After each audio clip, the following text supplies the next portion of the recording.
हम लोग दोस्त परसेंटेज कंपोजिशन ऑफ कंपाउंड की मदद से एम्पिरिकल फार्मूला को कैलकुलेट करेंगे। तो यहाँ पर देखिए दोस्त, क्वेश्चन हमारा बोलता है कि एक ऑर्गेनिक कंपाउंड के पास निम्नलिखित परसेंटेज कंपोजिशन आपको दिया गया है,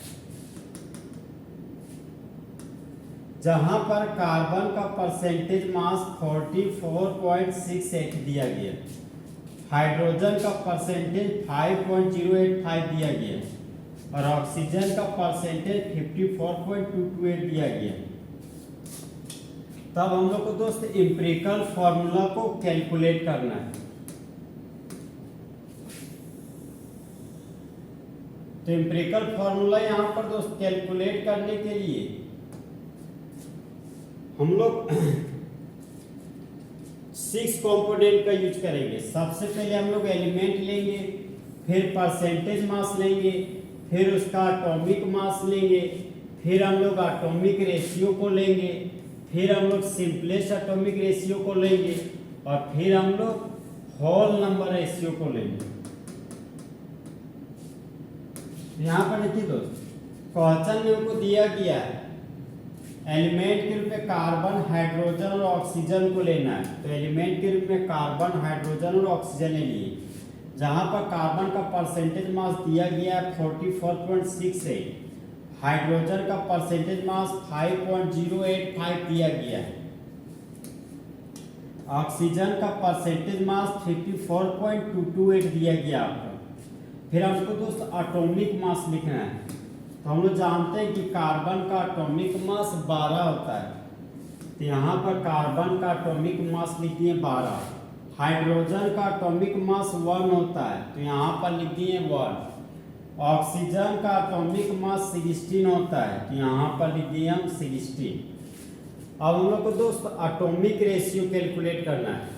तो एटॉमिक रेशियो बराबर होता है परसेंटेज मास को जब एटॉमिक मास से भागा देते हैं तब हम लोग को एटॉमिक रेशियो प्राप्त होता है।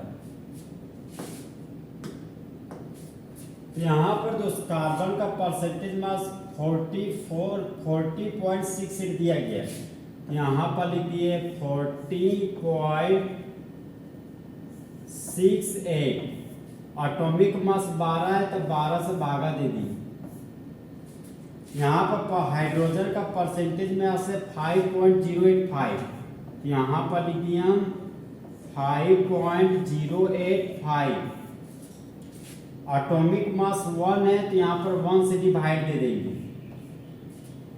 ऑक्सीजन का परसेंटेज मास 54.228 है, यहाँ पर लिख दिए 54.228 और ऑक्सीजन का एटॉमिक मास 16 है, यहाँ पर लिखिए दोस्त 16।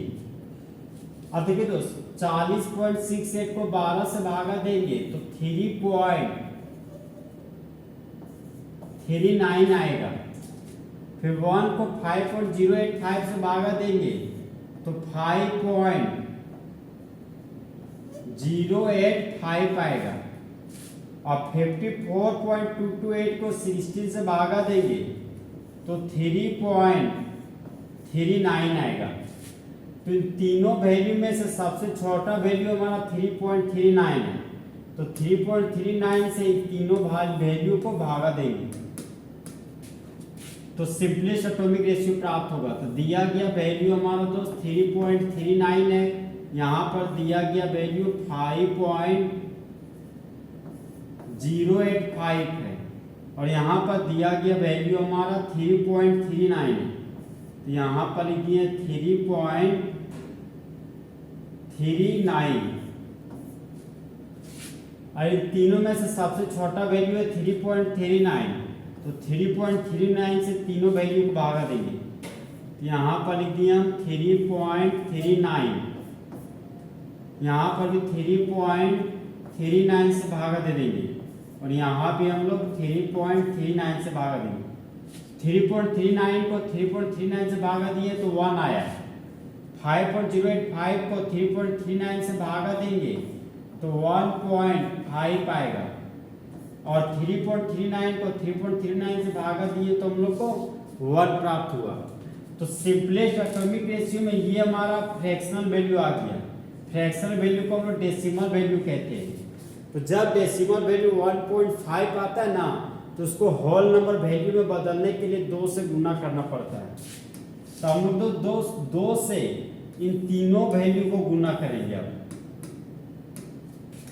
1 को यहाँ पर 2 से गुना करने जा रहे हैं, 1.5 को 2 से गुना करने जा रहे हैं, और इस 1 को भी 2 से गुना करना जा रहे हैं। 1 को 2 से गुना किए तो 2 आया, 1.5 को 2 से गुना किए तो 3 आया,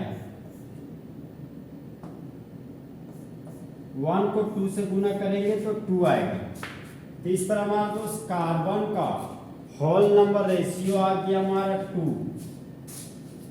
हाइड्रोजन का होल नंबर रेशियो आ गया हमारा 3, और ऑक्सीजन का होल नंबर रेशियो आ गया हमारा 2।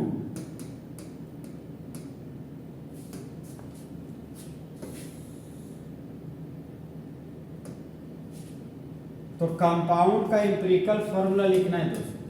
तो क्वेश्चन में कार्बन, हाइड्रोजन और ऑक्सीजन एलिमेंट लिया गया है।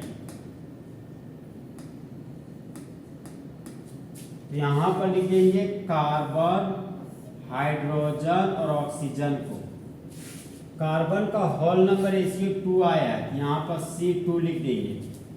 हाइड्रोजन का होल नंबर रेशियो 3 आया है, तो यहाँ पर हाइड्रोजन के नीचे 3 लिख देंगे। ऑक्सीजन का होल नंबर रेशियो 2 आया है, यहाँ पर O2 लिख देंगे। तो इस ऑर्गेनिक कंपाउंड का एम्पिरिकल फॉर्मूला हमारा हो जाएगा दोस्त C2H3O2। तो इस तरह हमारा दोस्त एम्पिरिकल फॉर्मूला कैलकुलेट करने वाला न्यूमेरिकल खत्म हुआ। तो दोस्त जले हुए को आग और बुझे हुए को राख कहते हैं, और जो राख को बारूद बना दे उसे ही हिमांशु कुमार कहते हैं।